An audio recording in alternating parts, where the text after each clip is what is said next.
Than dring sign Mizoram ding staff ding an dita mo chu khataga ding khan Mizo tong le Hindi tong thim kheran dita ni chu ngori kon fi talo katling sa Than drinks बहुत अच्छा नहीं मिलो इंगे हर सा interview pe ka ngang lo bi to tong le vai tong ka thia ma ya boy na to no Mizoram ka zukal lang than drinks बहुत अच्छा katyanga chuan ta ding ya that na ingredients de do katyanga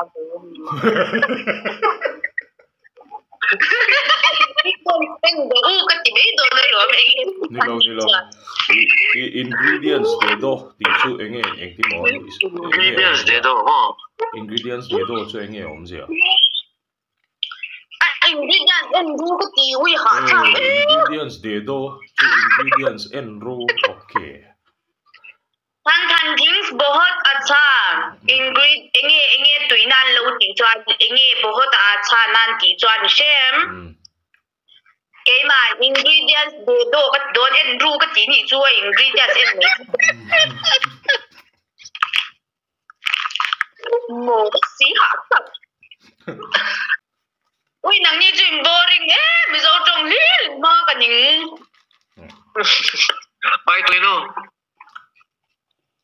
vai trong cái rồi băng bồi lũ thì phải là nha अच्छा समझ में आएगा अगर हिंदी में बात करेगा तो समझ में आएगा ना सुन अगर हिंदी में बात करेगा तो समझ में आएगा ना अभी जवाब दो बात नहीं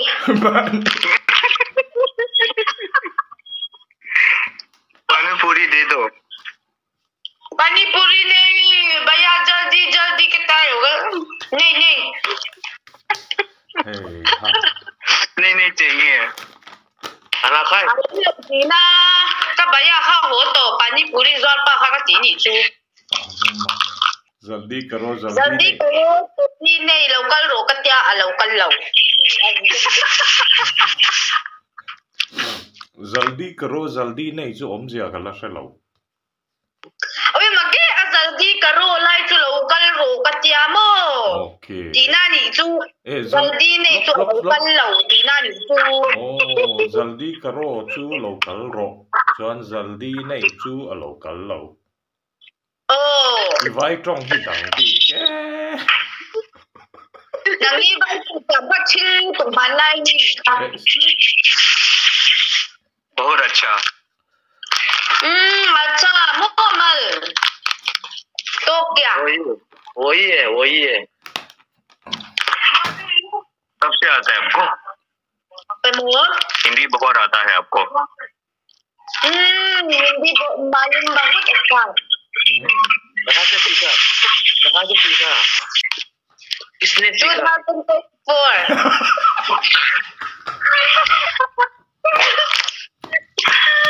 किसने सिखाया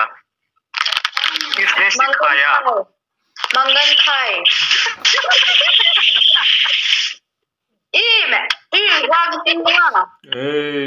किसने सिखाया बोला मैंने mi ăn đăng thì ta lui muang chai sui ro kha tiang kha vai trong tha rao lo rang do sui kha muang chagin lo ngai tha ro ma sagin zo che chu mo hindi kaha se sikha atia chang ro le chu chu hindi ko to me kya ma ku 2024 okay यार हिंदी किसने सिखाया मतलब न zo che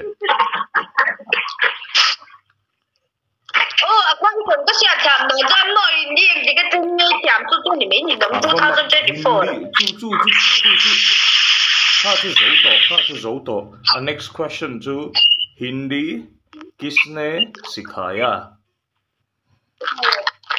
khai này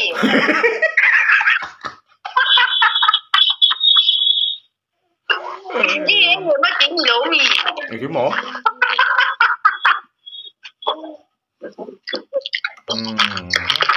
hindi không thì em muốn nói chuyện gì cái lỗ khai này vậy kaya adikreng mo kaya ka ayan niya kay ka ayan ni tata mo khai ít tiêu khai thằng khăn khai tên lỗ mì Adi kerja to. Kasi tiap reng.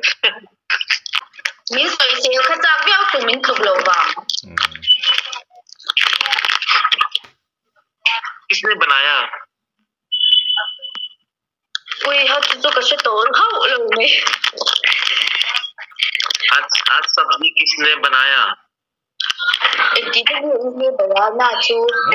Banana tilo. Isne banana chu.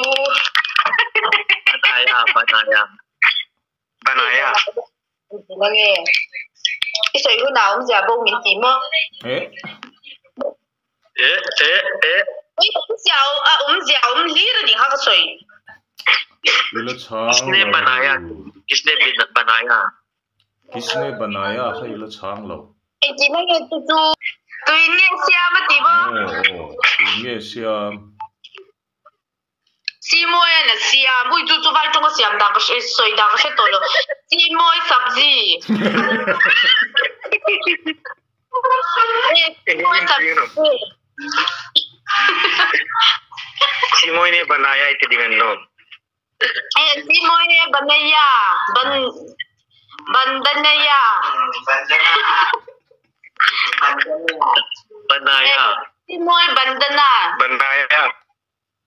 Jika. Banaya. Banaya. Vì lâu không mình xử cái chế u, đi tắc tắc thêm mình xử cái chế u, in và hành mổ tặng. Simoy ne banaya. Banaya itu dengan no. Tu si môi banay.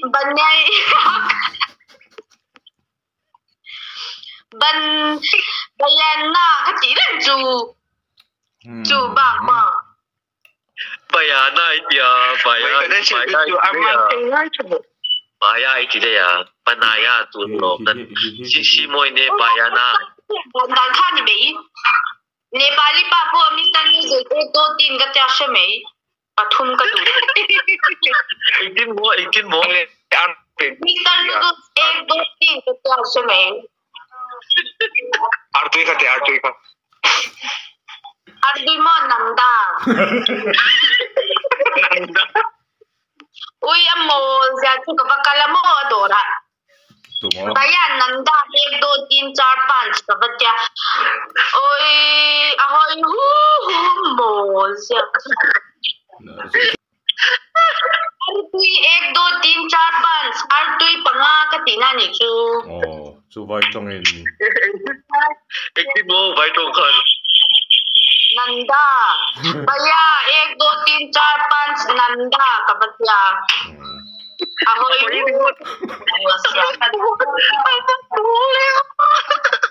Amol lu tu ni chu vai pa. Yang ko hoi kwa la ang tui kha ko ka cha min pe ani chu min pe. Amol lu tu ni chu vai pa chu mo. Min po jang ka hoi yang ka hoi ar tui dan ha ka zonga jang ka ko ka min pe amol nyan chong po se lo. Ai lok Mr. Noodles itu kan yang tin moi basoi. Mr. Noodles 1 2 3 4 5 ka bati. Ngatinge ka changin tan. Mo. Azad nin ka soi ni chui ha tha dil nga yi lo tel basic fu. Ni lo Mr. Noodle punch ti mai la ngatinge 1 2 3 4 punch ti. Ai cái tiếng cái chào lâu cho cái xe này nè.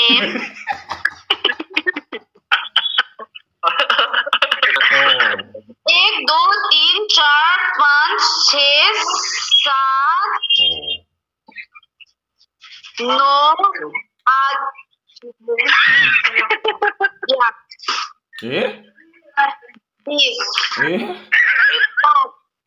8 10 Soan patum ka yang tin ngay ba dito? Patum law do ta lang Mr. Noodles ka. 1 2 3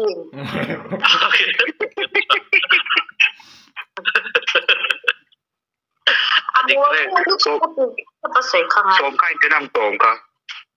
1 2 3 1 2 3 4 5 6 7 9 8. Ôi tôi mắc cái thể hiện cái gì nô bis pas bis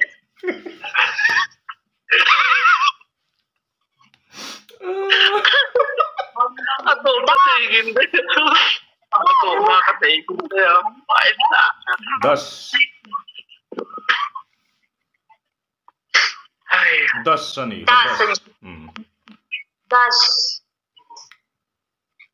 Das mo.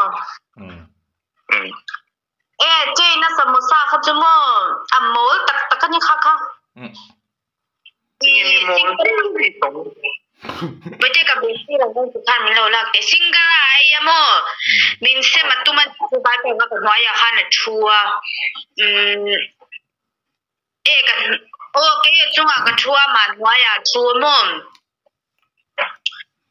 gần chiếu khai đôi xa mình xem lâu khá nòm lâu mình xem mà tụi samosa tia ka hao ship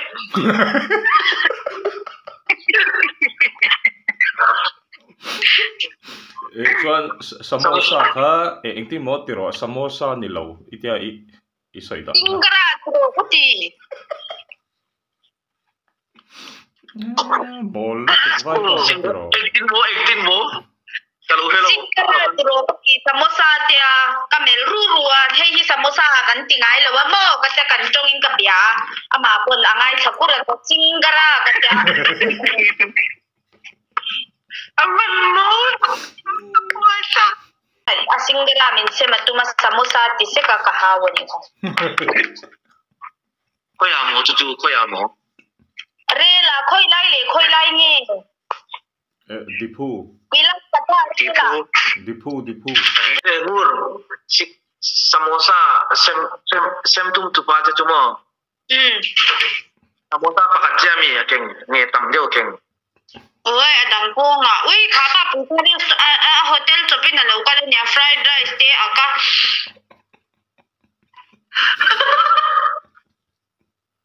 enge